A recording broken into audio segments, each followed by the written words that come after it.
দেশের চলমান বন্যায় এখন পর্যন্ত মারা গেছে ১৩ জন। ভয়াবহ বন্যায় দেশের ১১ জেলা প্লাবিত হয়েছে। এসব জেলায় ৯ লাখ পরিবার পানিবন্দী বলে জানিয়েছে দুর্যোগ ও ত্রাণ মন্ত্রণালয়।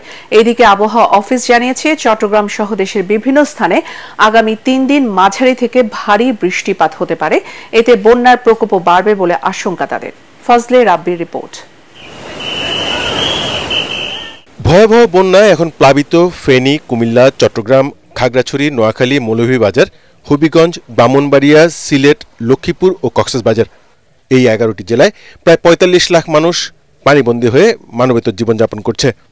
দুর্যোগ ও ত্রাণ মন্ত্রণালয়ের হিসাবে এখন পর্যন্ত মারা গেছেন ১৩ জন।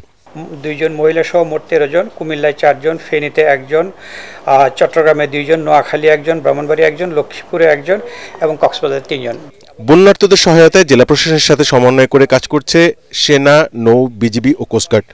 খোলা হয়েছে কন্ট্রোল রুম। এখন পর্যন্ত ১৯ লাখ মানুষ ও ১৮,০০০ গবাদি পশু আশ্রয় কেন্দ্রে আনা হয়েছে। বন্যা দুর্গতদের সেবায় কাজ করছে ৬৩৭টি মেডিকেল টিম। মোট আমরা দিয়েছি ৩,৫২,০০,০০০ টাকা।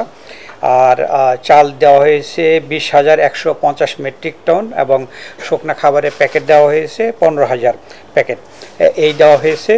আর বন্যা আক্রান্ত জেলাগুলোতে এই মুহূর্তে উদ্ধার কাজে নিয়োজিত রয়েছে স্থানীয় প্রশাসনের সাথে সেনাবাহিনী, নৌবাহিনী, বিমান বাহিনীও হেলিকপ্টার নিয়ে তারা কাজ করছে।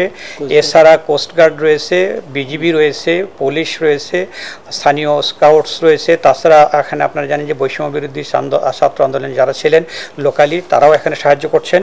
সবাইকে নিয়ে এই বন্যা মোকাবেলা করার চেষ্টা করা হচ্ছে। ধীরে ধীরে বন্যা পরিস্থিতি উন্নতি হচ্ছে বলেও জানিয়েছে দুর্যোগ মন্ত্রণালয়। তবে আবহাওয়া অধিদপ্তর জানিয়েছে আগামী ৩ দিন দেশের অনেক এলাকায় ভারী বৃষ্টিপাতের সম্ভাবনা রয়েছে।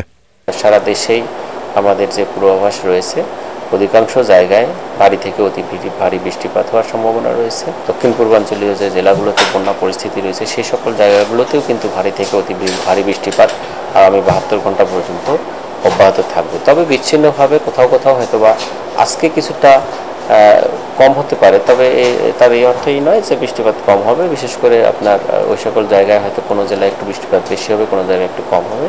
ফজলে রাব্বি, এটিএন বাংলা, ঢাকা।